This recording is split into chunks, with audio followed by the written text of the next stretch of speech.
আমার স্বামী অনেক রাগী মানুষ ছিলেন। সে আমার একটা কোনো ভুল পেলে আমাকে অনেক মারধর করতেন। সাথে অকথ্য ভাষায় কথা বলতেন। শ্বশুরবাড়িতে আরও একজন মানুষের দ্বারা আমি অত্যাচারিত হতাম। সে হলেন আমার শাশুড়ি মা।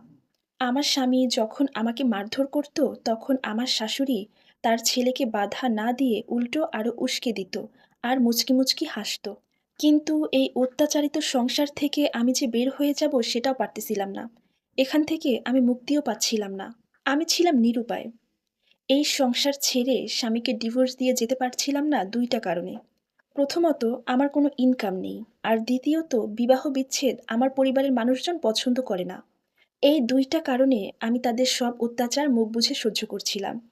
কিন্তু দিন যত যাচ্ছিল তাদের অত্যাচারের মাত্রা ততই বৃদ্ধি পাচ্ছিল। আমি সবসময় আল্লাহকে ডাকতাম, আল্লাহ আপনি আমাকে মুক্তি দেন। যাই হোক, একদিন দুপুরবেলা আমার শাশুড়ি এবং আমার স্বামী খাবার খাচ্ছিলেন। তাদের খাবার খাওয়া হয়ে গেলে তারা দুজনে গিয়ে দুজনার রুমে শুয়ে পড়লেন।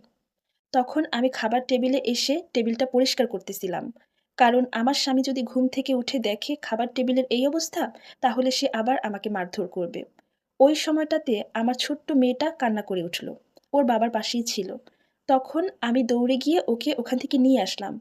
কারণ আমাদের রুমে প্রচণ্ড গরম ছিল। আমি মেয়েটাকে নিয়ে বাইরে গেছিলাম।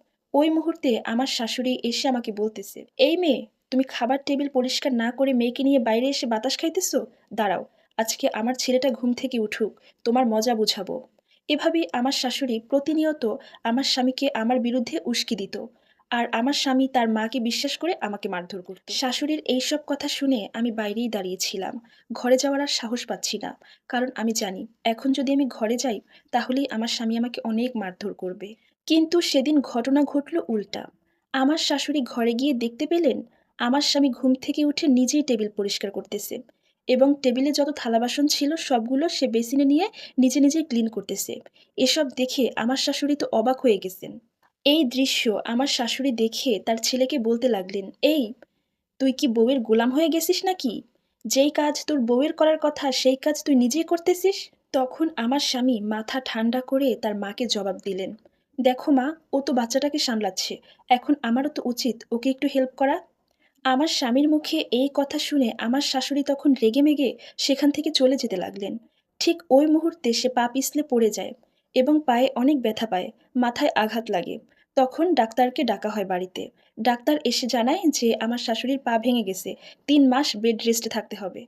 এই ৩ মাসে আমি আমার সর্বোচ্চটা দিয়ে চেষ্টা করতে লাগলাম আমার শাশুড়ি মাকে সুস্থ করার জন্য।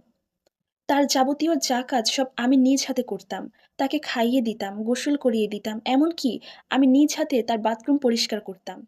আমি যে কোনো উপায়ে আমার শাশুড়ি মাকে সুস্থ করার চেষ্টা করে যাচ্ছিলাম। এসব দেখে আমার শাশুড়ি মা নিজের ভুলটা বুঝতে পারলেন। সে একদিন আমার হাত ধরে কান্না করতে করতে বলেন, মারে, আমি তোর সাথে অনেক অন্যায় করেছি। তোকে অনেক হিংসা করতাম। আমি ভাবতাম তুই আমার ছেলেকে নিজের দখলে নিয়ে গেছিস। আমার ছেলেকে তুই আঁচলে বেঁধে রাখবি। এই জন্য সবসময় আমি তোর বিরুদ্ধে আমার ছেলের কাছে উস্কানিমূলক কথা বলতাম। তোকে অনেক আঘাত দিয়েছি, তোকে অনেক কষ্ট দিয়েছি। মারে, তুই আমাকে ক্ষমা করে দিস। আমি আর কখনো তোর সাথে এমনটা করব না। আমি আমার ভুল বুঝতে পেরেছি। তখন আমিও আমার শাশুড়ি মাকে ক্ষমা করে দেই। এভাবেই সুখ আর দুঃখ মিলিয়ে আমাদের সংসারটা যাচ্ছিল। এর কিছুদিন পর আবার হঠাৎ করে আমার স্বামী তুচ্ছ একটা কারণে আমার উপরে রেগে যায়। সে আমাকে অকথ্য ভাষায় গালাগালি করে এবং আমাকে মারবে জন্য এগিয়ে আসছিল। তখন আমার শাশুড়ি আমার স্বামীর হাতটা চেপে ধরে এবং আমার স্বামীকে বুঝিয়ে বলে। শাশুড়ি মা স্বামীকে বললেন, আমি বেঁচে থাকা অবস্থায় তুই আর কোনোদিন আমার বৌমায়ের গায়ে হাত তুলতে পারবি না।